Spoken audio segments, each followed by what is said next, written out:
¿cómo entender, y esa es la pregunta que se hacen muchos de nuestros amigos televidentes, cómo entender que una fiscalía que fue la que apeló el primer juicio, la que solicita un nuevo juicio, la que aporta testigos que son parte de la planilla de la misma fiscalía o del mismo Ministerio Público, termina después de un proceso solicitando una absolutoria contra las personas que está acusando? ¿Cómo entender el actuar de la Procuraduría que se separa y cuál es el reto que tienen los jueces a continuación? Bueno, esto es un entramado bastante complejo y que queremos ayudarles a ustedes a entenderlo desde una perspectiva penal con el experto don Ewald Acuña, que se encuentra acá conmigo en el set de Noticias Telediario. Don Ewald, buenas noches. Buenas noches. Un juicio muy particular. Por el carácter mediático, por el alto perfil de las personas acusadas y por la contradicción en la línea que venía trayendo el Ministerio Público de acusar, de apelar y ahora pedir absolutoria. Eso es una práctica normal, don Ewald. ¿Cómo puede entender uno que un fiscal que ha llevado adelante el juicio, que ha escuchado y ha aportado los testigos, que ha entrevistado a los testigos que pone dentro de, que son parte de la planilla en esta particularidad del Ministerio Público, termine solicitando y sorprendiendo con una decisión como la de ayer, que él la explica como personal y dice: yo me puedo apartar y me aparto de la investigación que prepararon los compañeros anteriores y solicito a los jueces que absuelvan a los tres imputados en este caso? ¿Cómo entender eso? Porque a muchos se nos hizo un cortocircuito al escucharlo a él. Desde el punto de vista técnico, el fiscal y la fiscal adjunta de Probidad, Transparencia y Anticorrupción dan dos razones fundamentales para pedir la absolutoria. La primera, que me parece la más grave, es que la acusación efectivamente no describe un delito. Una acusación, para poder llevarse adelante, tiene que ser clara, precisa y circunstanciada. ¿Eso qué quiere decir? Que describa con todos los elementos la comisión del delito. La acusación, yo comparto la tesis del Ministerio Público, no reunía esos requisitos. La segunda razón es que a partir de la prueba que ellos presentan, no se puede derivar un juicio de reproche de culpabilidad contra los imputados. Evidentemente, el cambio de la Fiscalía General de doña Emilia Navas a don Carlos Díaz tiene un efecto en quienes atienden el proceso del primer juicio y la apelación y quienes atienden el juicio en esta segunda etapa. Me parece que... Porque es personal distinto. Es personal distinto y además, lo dijeron ayer, ellos están actuando al amparo del artículo 62 del Código Procesal Penal, que obliga al Ministerio Público a ser objetivo. Pero para ir entendiendo, a ver, es una misma pieza acusatoria, es un mismo expediente con los mismos elementos, las mismas pruebas, solo que en el primer juicio fue diferentes fiscales a los que se escogieron para este segundo juicio. Efectivamente. Ahora, ¿no sería lógico pensar de que si la Fiscalía va a llevar a un juicio a tres imputados de este perfil, el fiscal que represente la Fiscalía debería estar completamente convencido del objetivo de lograr una condenatoria? No, el fiscal, actuando en buen derecho, tiene que ser objetivo. Y si la acusación está mal hecha, tiene que reconocerlo, porque la acusación no la hizo él. Y eso es lo que señalan como primer error. Lo que pasa es que ahí hay un problema típico de los juicios mediáticos, y es que ese defecto gravísimo que tiene la acusación debió haber sido detectado en la audiencia preliminar. Es que eso es lo que le iba a decir, pasó el filtro. ¿Cómo se puede venir a decir después de un segundo juicio, cuando ya el expediente ha sido conocido ampliamente, pasó el filtro de la audiencia preliminar, donde un juez identifica todo lo que hay en el expediente y da paso a que se lleve a un juicio? Eso pasó esa es dos una veces. No, una vez. La primera, antes del primer juicio. Antes del primer juicio. Y es una de las críticas que se hace a la audiencia preliminar en general. No se está afinando por parte de los jueces penales lo suficiente para poder detener acusaciones mal hechas que luego en fase de juicio tienen que ser corregidas por la propia representación del Ministerio Público de esta manera. Pero entonces el Ministerio Público, si sabía que, bueno, no sé si lo sabía el fiscal, lo tenía tan claro, me imagino que sí, tuvo que haber estudiado el expediente ampliamente antes de venir a juicio. Si sabía que la pieza no era lo suficiente para solicitar una condenatoria, ¿no tenía otro mecanismo adicional que no fuera a aplicar todo el juicio y todo el proceso? No, porque es un juicio de reenvío. Es decir, ya se había hecho un primer juicio, se había anulado la sentencia absolutoria del primer juicio y en este segundo juicio tenía que reproducirse la misma prueba que en el primer juicio, indefectiblemente. ¿Qué quiere que le diga? Me va a decir. No, es que yo entiendo... Es que qué complicado tratar de entender eso cuando uno ve a un ministerio público, porque ahora lo conversaba con un señor que estaba en el parqueo de visita y me decía, ¿cómo es posible que la misma fiscalía se maje la manguera? Me lo decía él literalmente, acusando a sus propios, o sea, o demostrando la ineficiencia de sus propios compañeros en el proceso anterior. Uno pensaría que los órganos, no sé, sí, funcionan coordinados. mantienen una coherencia y una coordinación. A mí me gusta que se haya aplicado el criterio de objetividad, el principio de objetividad, que rara vez se aplica. La tendencia es acuse y pida condena a ultranza. Salvo contados fiscales que tienen carácter y que encuentran que la cosa no va y piden la absolutoria, lo normal es que aún yendo contra la prueba pidan condena. Lo segundo es el fallo de la audiencia preliminar, que es un fallo gravísimo, porque este juicio tiene un carácter mediático que afecta nuevamente al Poder Judicial en la opinión pública. La opinión pública en este momento no entiende, si entiende no le gusta y para mal de peores desconfía del Poder Judicial. Lo segundo es la exposición a la que se sometieron los testigos, porque las defensas fueron muy férreas. Y tercero, el problema que se le hizo a la Procuraduría General de la República, porque la Procuraduría no solo reclama el daño social, sino que además acusa también. Y la Procuraduría ayer, cuando el Ministerio Público pide la absolutoria, pidió suspender el debate. Porque no se esperaba eso y tuvo que replantear la forma de hacer las conclusiones en las que el día de hoy pide la condena. Ahora, el tema de la imagen del Poder Judicial, definitivamente hay una afectación importante porque la gente tiene este sentimiento y usted lo acaba de resumir muy bien. El que no entiende, critica. El que entiende, no le gusta la decisión. Este fiscal que toma la decisión de no solicitar una condena y más bien pedir la absolutoria para un sector del país, para los que conocen de leyes, para los que conocen del proceso penal, termina siendo un héroe. Para otros termina siendo el villano o un traidor de un proceso judicial en el que se esperaba al menos algún tipo de solicitud de condenatoria. Ya los jueces hubieran dicho sí o no. El problema es el carácter mediático. El juicio mediático, el que ocurre en redes sociales y en medios de comunicación, no es el juicio jurídico. Y aquí yo creo que sí debe hacerse un esfuerzo por revisar qué está ocurriendo con los juicios que tienen carácter mediático y si eso está influyendo o no en la decisión de los jueces. Porque los jueces no son etéreos, no son ángeles. Entonces puede... Sí, tienen entornos, tienen hijos. Puede estar permeando de alguna manera el efecto del juicio mediático a la hora de tomar decisiones, sobre todo una como la de mandar a juicio una causa con una acusación mal hecha, insostenible jurídicamente. Entonces, bueno, el primer filtro falló.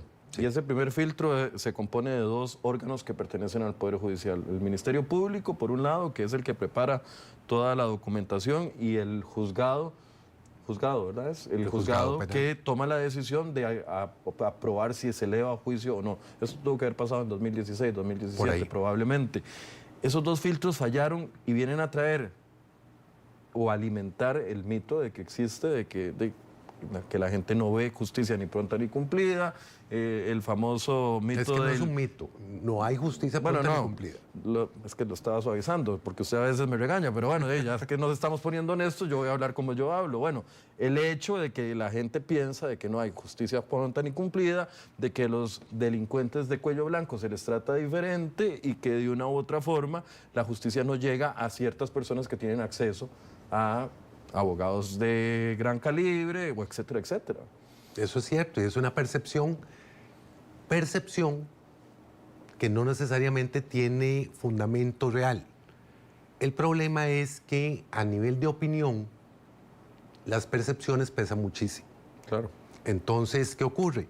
Que esto perjudica la reputación y la imagen del Poder Judicial. Eso para mí es innegable. Independientemente de que técnicamente fue la solución correcta, visto el error de la acusación desde el inicio. Ahora, el tema de que haya un fiscal general diferente al que hubo en su momento cuando se preparó la primera pieza, usted lo mencionaba como un elemento. Ahora le pregunto, ¿ese elemento pesa? Sí, sí, sin duda. Este fue uno de los casos mediáticos de la fiscal general, doña Emilia Navas, que impulsó y llevó adelante. Evidentemente, ese impulso y ese llevar adelante la acusación no ocurre en el escenario actual con el fiscal general, porque estoy convencido de que el fiscal general tiene que haber conocido con anterioridad cuál iba a ser la solicitud del Ministerio Público. Es que ahí va mi siguiente pregunta. ¿Hay una comunicación directa en este tipo de casos con la Fiscalía General para dictar línea, como se dice popularmente, con respecto a cómo se va a actuar en determinado... No se pide permiso, pero lo normal en juicios mediáticos es informar, sobre todo cuando es inesperada la solicitud del Ministerio Público. Pero entonces, don Ewald, creo que esto refleja de alguna u otra forma un problema mayor, porque entonces los cambios de fiscalías generales de una u otra forma podrían estar afectando o podrían afectar la línea persecutoria que tienen los procesos, y sabemos que los procesos muchas veces trascienden los periodos de los fiscales generales. Claro, por eso el fiscal general es el responsable de la política de persecución penal. Y la política de persecución penal tiene que ser objetiva, no subjetiva. No es si fulano me cae bien o mal. No es si me saco un clavo, para decirlo un buen tico, con alguien, sino si hay una causa suficiente y probable, sustentada en prueba para llevar adelante un juicio. Okay, entonces, aparte de los dos errores iniciales, ¿usted cree que entonces la Fiscalía en este actuar, a pesar de haber llevado a sus propios testigos, a su propio personal, actuó responsablemente? Actuó al amparo del artículo 62 del principio de objetividad y sí, es lo esperable. Ahora, ¿cómo podemos interpretar la contraposición que tiene la Procuraduría? La Procuraduría sostiene que hay responsabilidad penal y a partir de la responsabilidad penal, responsabilidad civil. El cobro de los 42 millones. Exacto. Me parece que la Procuraduría es congruente y consecuente con el criterio que mantiene desde el inicio del proceso cuando decide acusar, cuando decide demandar civilmente. La Procuraduría no está obligada a actuar con objetividad. Entonces está actuando como una parte, litigando desde la perspectiva particular de esa parte. Sin embargo, creo que indudablemente el caso va a terminar con una sentencia absolutoria. Eso es la otra parte que le iba a preguntar. ¿A qué se enfrentan los jueces en esta situación? Algunos decían y lo veíamos con la celebración de los 3 imputados el día de ayer cuando conocen la posición del Ministerio Público. Si no hay una solicitud del Ministerio Público de una condenatoria, ¿los jueces pueden actuar distinto? Sí. El tribunal tiene 3 escenarios. Primero, la solicitud absolutoria del Ministerio Público, la solicitud de condena de la Procuraduría, y la acusación de la Procuraduría tiene el mismo peso y valor que la acusación del Ministerio Público. Es más, tal vez estoy siendo temerario, pero creo que es una copia textual la acusación de la Procuraduría y la acusación del Ministerio Público. Y tercero, la solicitud de absolutoria a los defensores. Esos 3 escenarios los tiene que valorar el tribunal y el tribunal puede absolver por certeza, absolver por duda o condenar.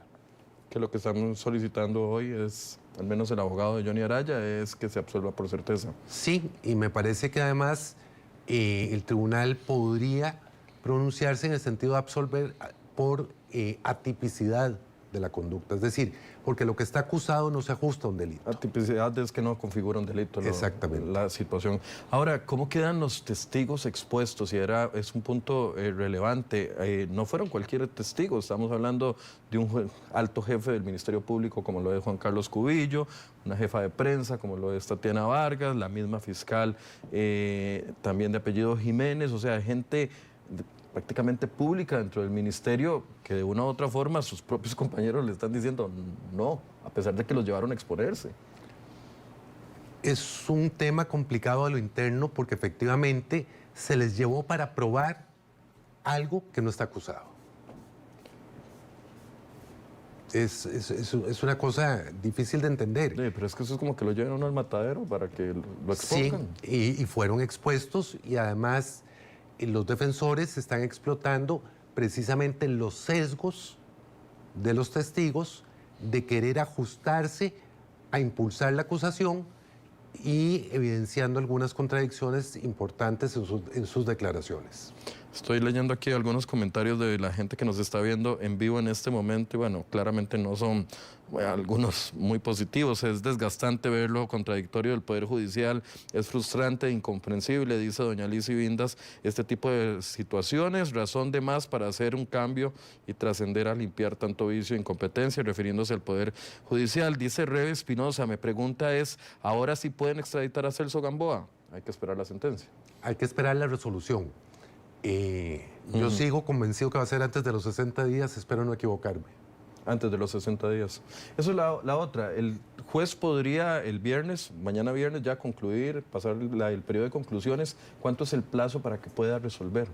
24 horas. Probablemente el día lunes tengamos la sentencia. ¿Sería un citatorio?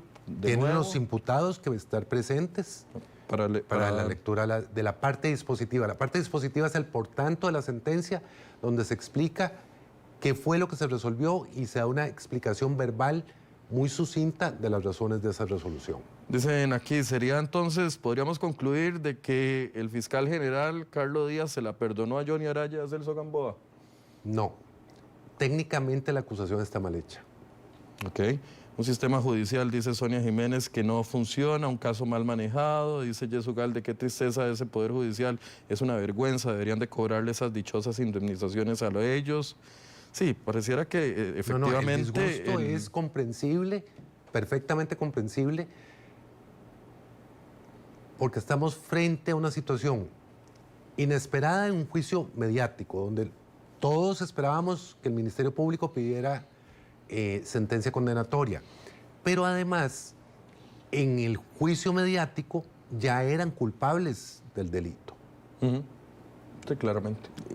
Entonces, si ya son culpables en la opinión pública, que por un tecnicismo se venga ahora a decir que no debería ser. Que no debería ser. Aparte de eso, ¿qué otro tema apuntaría usted que es necesario revisar por parte de las autoridades? ¿Y quién lo hace? Porque aquí, aunque desde el punto de vista técnico usted me está diciendo, bueno, actuó bien el Ministerio Público, ya el daño está hecho a nivel de imagen pública y a nivel de la imagen del Poder Judicial y también de los imputados. ¿Qué otro aspecto o ente podría, no sé si de la máxima jefatura es el fiscal general, acudir al control de calidad en estos procesos? Es que esa es una quijotada mía. Yo sostengo que es más importante la calidad que la cantidad. El discurso... Sí, estamos en la misma línea. El discurso a lo interno del Poder Judicial es más importante la cantidad que la calidad. ¿Pero a lo interno del Ministerio Público o también, a lo interno de la Corte, que es la que maneja también, los tribunales? Porque en el Ministerio Público se piden estadísticas de casos resueltos por mes. Y usted ve a los funcionarios del Ministerio Público cada fin de mes con un nivel de estrés pavoroso porque tienen que bajar la estadística. Quien debería revisar que esas resoluciones que dictan los fiscales están bien, están conforme a derecho, que es el juzgado penal, cae en la misma trampa de la estadística y entonces es un tema circular. Lo que importa es cuánto circulante bajo.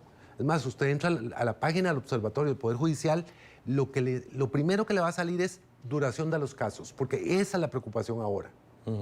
La preocupación por porque calidad están se perdió. saturados los tribunales con listas de espera que parecen casi ya las mismas de la Caja del Seguro Social. Bueno, pero es que yo no puedo corregir un mal creando un mal mayor.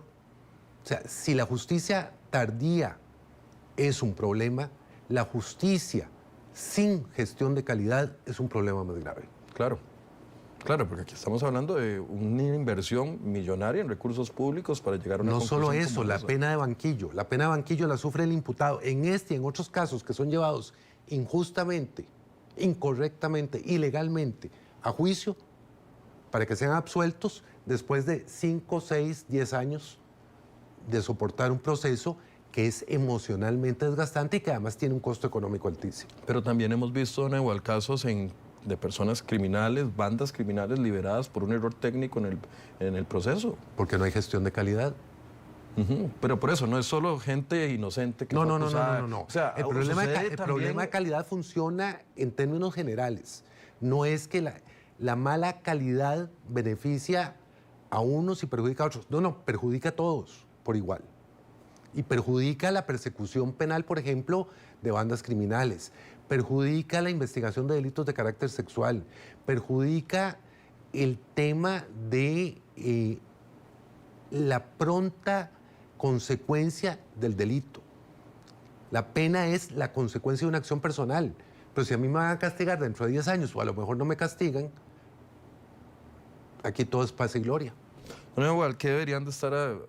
tienen que ver algo, tendrían que estar preocupados, tendría que haber una acción por parte de los 22 magistrados de la Corte Plena, utilizando este ejemplo mediático como un punto de quiebre para tratar de buscar una solución?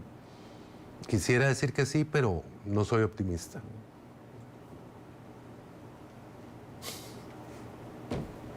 Y usted dice que soy yo el... No voy a decirle a los televidentes lo que él dice de mí, pero... No, es que la Corte está bien intencionada, pero desconectada. A ver, yo no dudo que los 22 magistrados y magistradas estén preocupados de un Poder Judicial que brinde un servicio público de calidad. Pero entre la burbuja, que es la cúpula, y la realidad... Que está muy ocupada en lo administrativo, además. No solo eso, sino que además no permea de afuera, padece de endogamia. Si usted se fija, normalmente, bueno, en los últimos 40 años, la Corte se nutre de jueces de la Corte. Entonces, la capacidad de análisis, viendo el problema desde fuera, es muy limitado, muy, muy limitado. No solo en lo jurídico, de plantear tesis novedosas, de evolucionar en la jurisprudencia, sino que además de entender la realidad que hay más allá de la cúpula. Sí, pero entonces, ¿cuál es el paso a seguir? Porque, a ver, cuando hay un vacío en el poder o un vacío en la dirección, alguien más lo asume con algún discurso. Ya sabemos que la parte política también se ha metido mucho, específicamente de varios partidos, incluyendo el partido oficialista, en decir, se urge un cambio en el Poder Judicial. Y todas estas situaciones nos hacen pensar a muchos, sí, efectivamente, es que desde hace años venimos diciendo de que urge un cambio. Entonces, si los 22 magistrados no son los impulsores de ese cambio, ¿quién sería? ¿Cómo La Asamblea sería? Legislativa. La Asamblea Legislativa, pero asumiendo su responsabilidad. Sí, pero no es la Asamblea que tenemos, don Eduardo. Bueno, pero es que representa lo que elegimos los que votamos. No, pues porque nos los pusieron. Bueno, pero es que eso es lo que el sistema está diseñado para poner. Pero el primer responsable de si hay un cambio o no hay un cambio a lo interno del Poder Judicial es la Asamblea Legislativa. ¿A través de qué? ¿Un cambio en la forma de elegir magistrados? No, la elección de magistrados yo no le veo problema. Yo creo que ahí hay mucho de maniqueísmo. Es escoger qué tipo de magistrados quieren llevar. Ok. ¿Por qué? Vea usted dos casos memorables. y como los dos gozan de Dios, no hay problema en citarlos. Don Rodolfo Pisa no era juez de carrera. Y usted habla con cualquier abogado, Padre, y ¿verdad? todos coincidimos en el carácter extraordinario de don Rodolfo como juez de la Sala Constitucional. Y además fue el que hizo un primer remesón en la parte administrativa a lo interno de la Corte. A él se le reclamó severamente la no reelección de don Edgar Cervantes como presidente de la Corte. Otro, don Luis Paulino Mora, ministro de Justicia, pasó a ser magistrado. Otro que hizo sentencias que hasta el día de hoy son citadas por quienes estudian derecho. Y gente de fuera de la Corte. Entonces, yo lo que me pregunto es por qué la Asamblea Legislativa actual o la que viene le da miedo ver más allá del frente. Si el problema es el mismo, yo no puedo nombrar el mismo tipo de personas para que corrija un problema del que son parte. Sí, que en el histórico han sido parte del problema. Exactamente.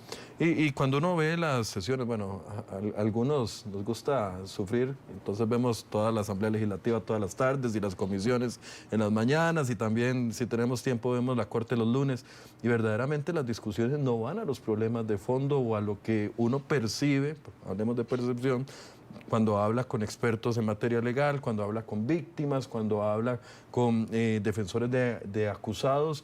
O sea, pareciera que efectivamente esa burbuja está completamente desconectada de esta realidad tan preocupante, porque el hecho de que ya no podamos confiar como ciudadanos en los procesos judiciales. Es que es gravísimo, no hay... porque es un punto de quiebre. Es que ese es el problema. Porque el sistema está diseñado para que yo como ciudadano que tengo un conflicto con alguien, pensión alimentaria, laboral, penal, administrativo, lo que usted quiera. Como sociedad decidimos que hay un tercero que nos va a resolver el conflicto y ese tercero es el Poder Judicial. Si yo dejo de creer en él, lo que ocurre es que empieza la gente a tomar justicia por propia mano y a descalificar el sistema. Y un Poder Judicial sin credibilidad de la ciudadanía es un Poder Judicial inútil.